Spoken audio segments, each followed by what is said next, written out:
prochain rendez-vous avec l'actualité sur Radio Pluriel à 19h.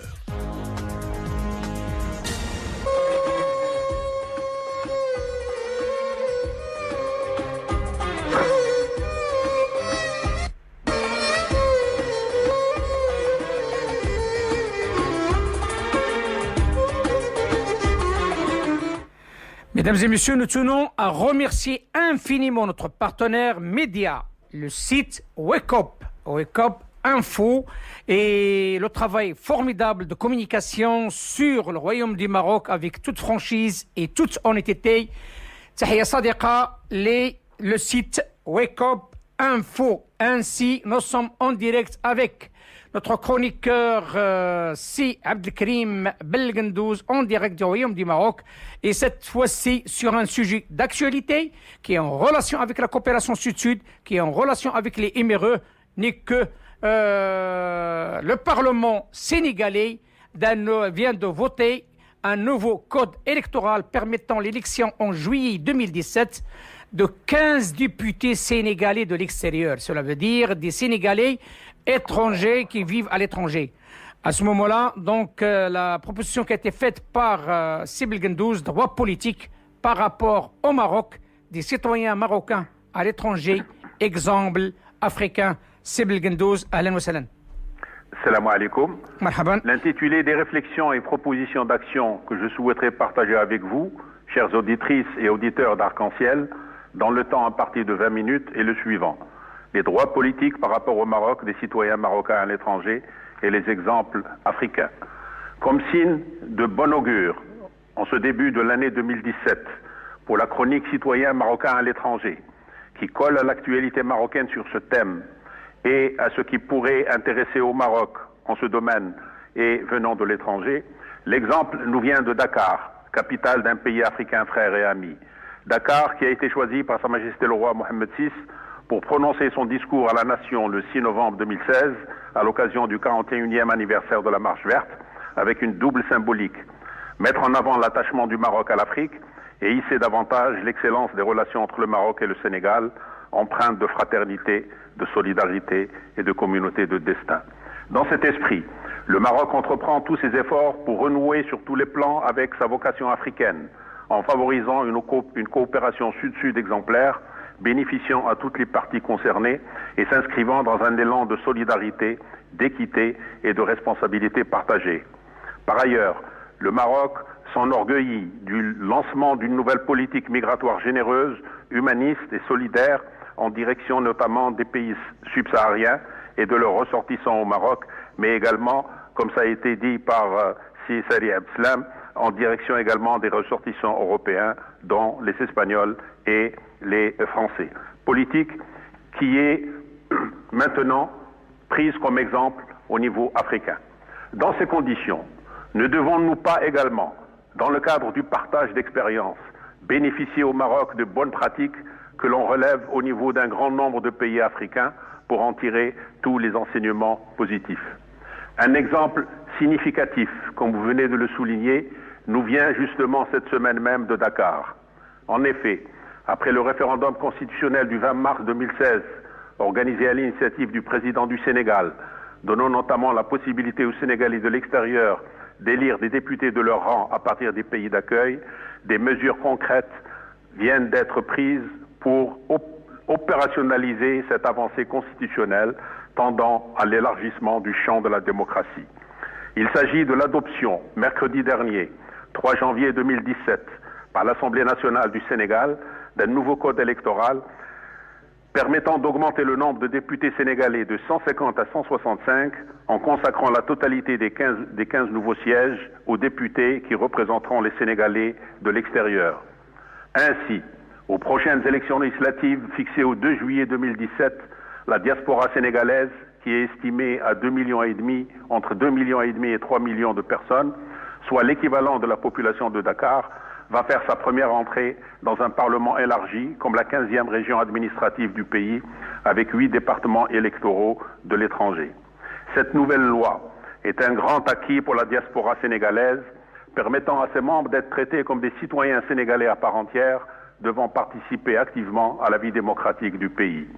N'est-ce pas là Un exemple à méditer pour le Maroc, qui a certes consacré depuis 2011 l'article 17 de la Constitution aux droits politiques des citoyens marocains à l'étranger, mais dont l'application concrète sur le terrain reste entièrement posée en raison notamment de pseudo-arguments d'ordre technique, organisationnel et matériel.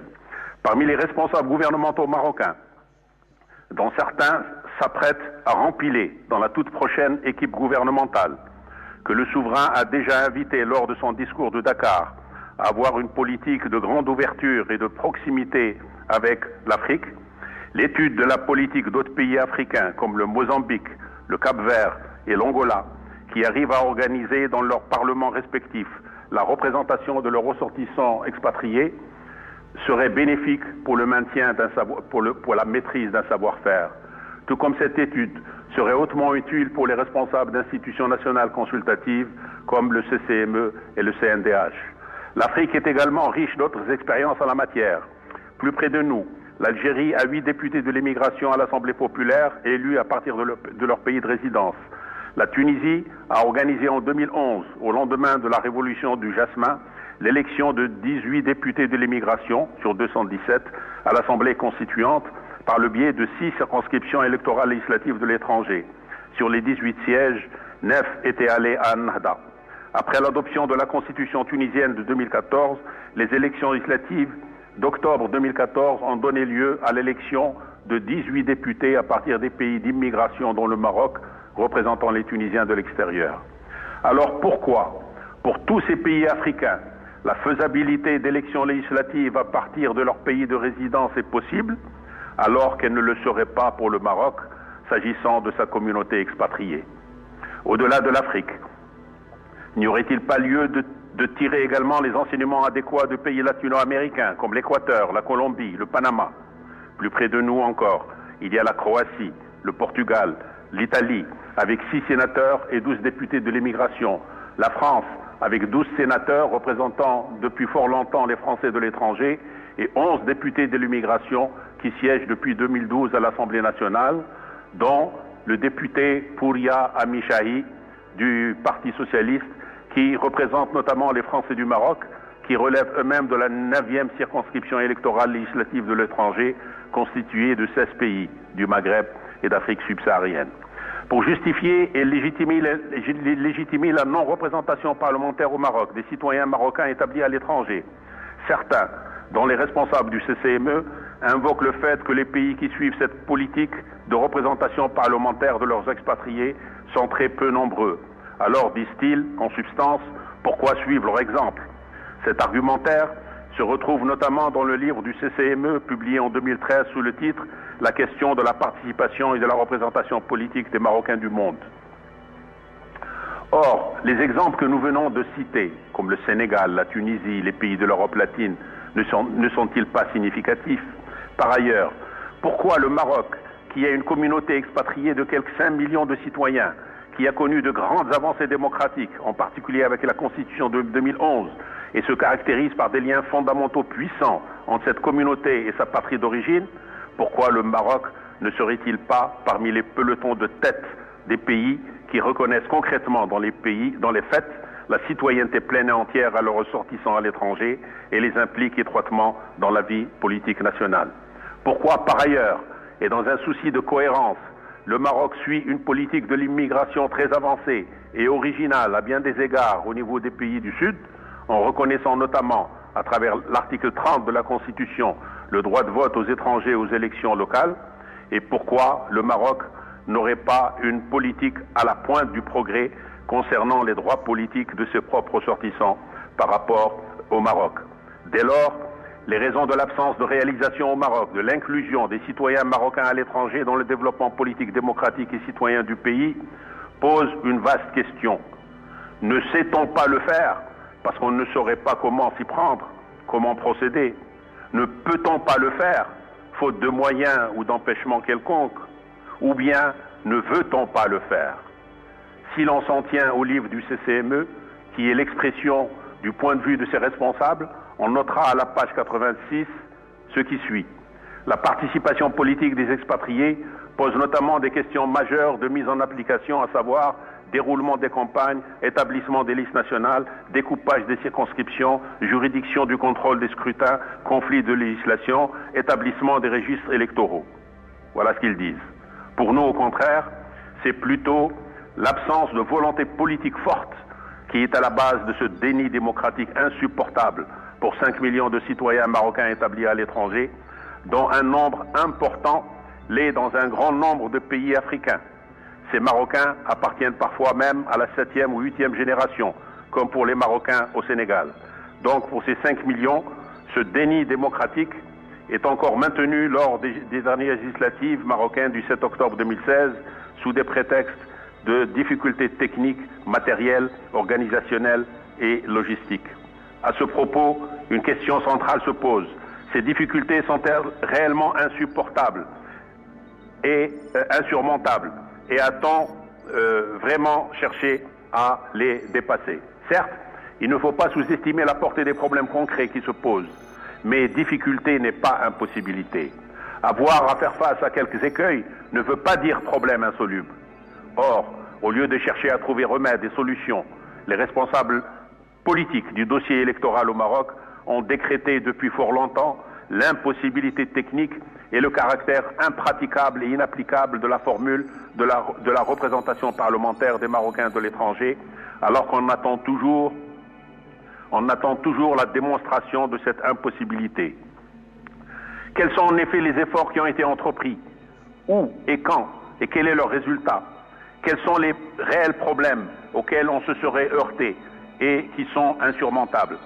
N'est-ce pas assurément une solution de facilité, reflétant un proverbe qui dit وَكَمْ مِنْ حَاجَةٍ قَضَيْنَاهَا بِتَرْكِهَا.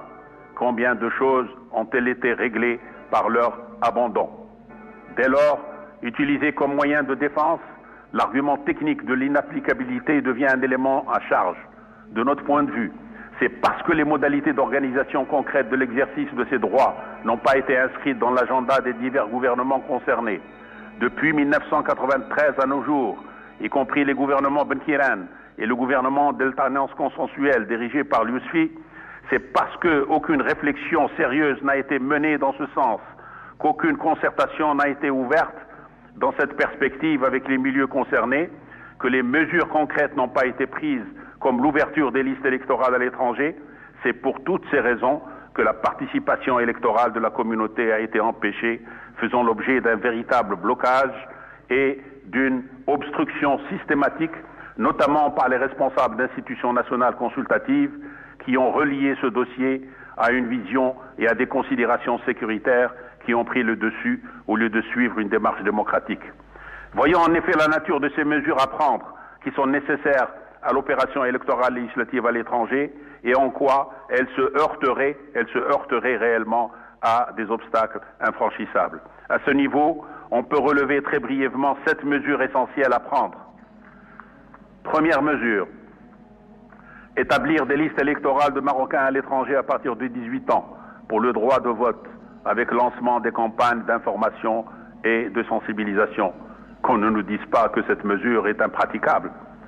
Deuxième mesure, modifier la loi électorale pour garantir à tout Marocain majeur à l'étranger le droit de vote et d'éligibilité aux législatives des Marocains à partir des pays de résidence.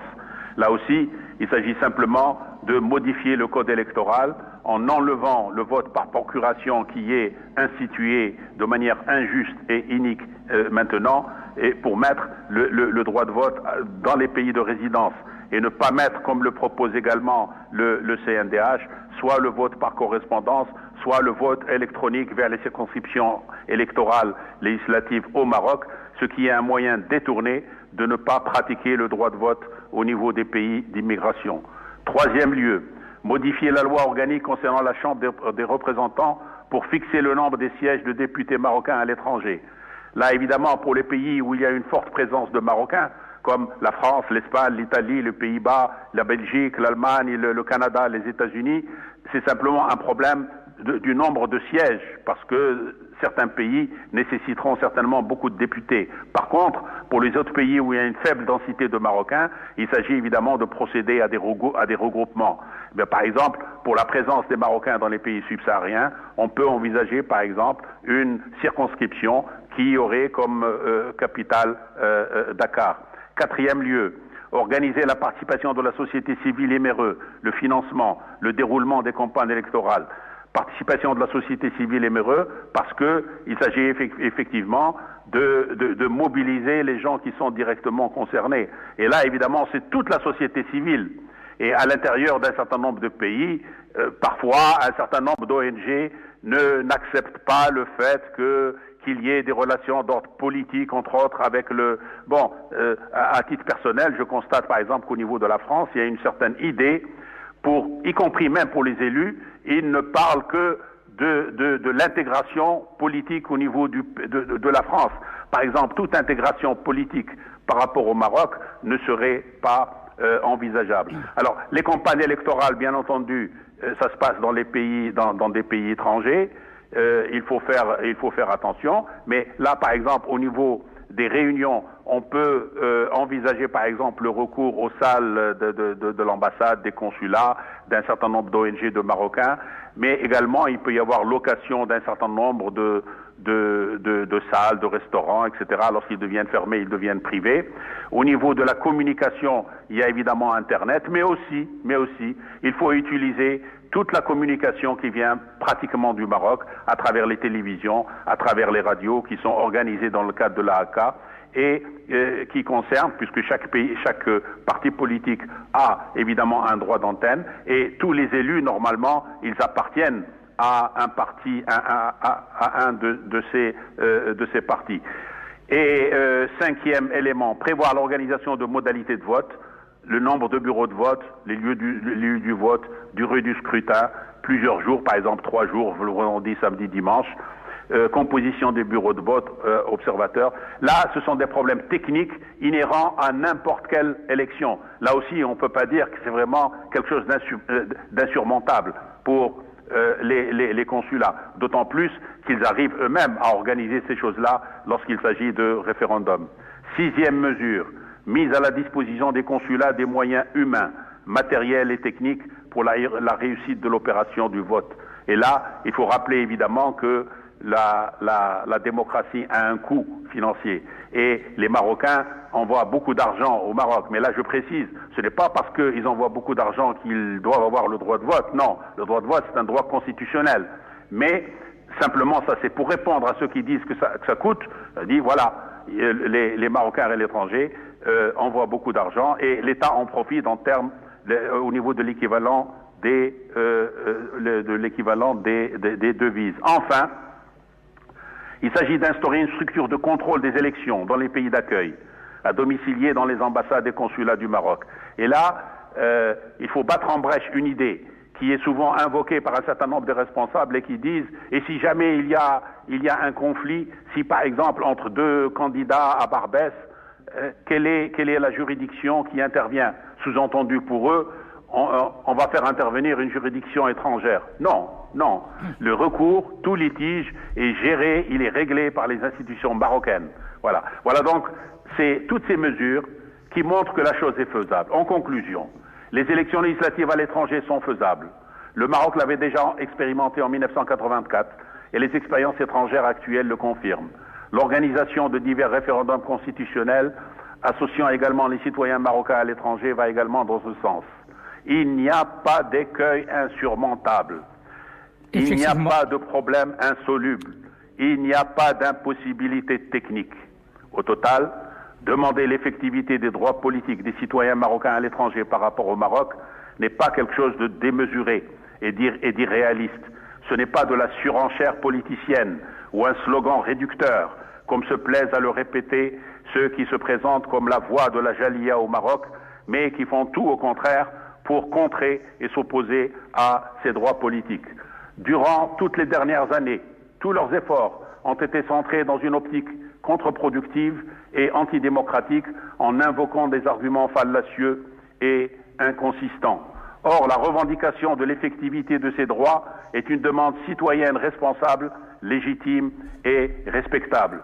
Par ailleurs, dans le cadre de cette tribune libre et responsable, permise par cette démarche plurielle, franche, transparente et directe de l'émission Arc-en-Ciel dépendant de Radio Pluriel, notre préoccupation centrale demeure la réflexion sur les éléments d'alternative au profit d'une vision prospective sur le dossier éméreux.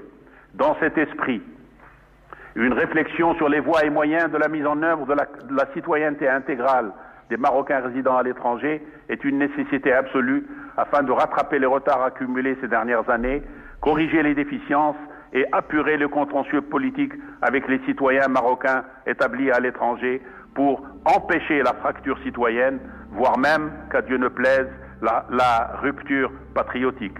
À ce sujet, disons-le franchement et sans détour, au vu des multiples expériences passées amères, nous n'attendons rien du programme du prochain gouvernement. La solution du problème que nous entrevoyons réside, à notre sens, au niveau de la ferme volonté politique de l'État qui permettrait de recadrer l'action publique nécessaire en la matière. Cette souhaitable initiative de la plus haute autorité du pays viendrait compléter l'initiative royale audacieuse consistant à mettre en place une nouvelle politique migratoire humaniste en direction des étrangers au Maroc en général et des ressortissants des pays subsahariens en particulier. C'est le vœu que nous formulons en ce début de l'année 2017. Merci de votre attention. Merci, professeur.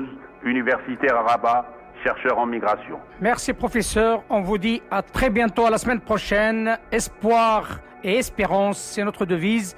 À très bientôt, Sibel Gendouz. Allah ynekoum. Ma salama, Sidi. Ma salama.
وصار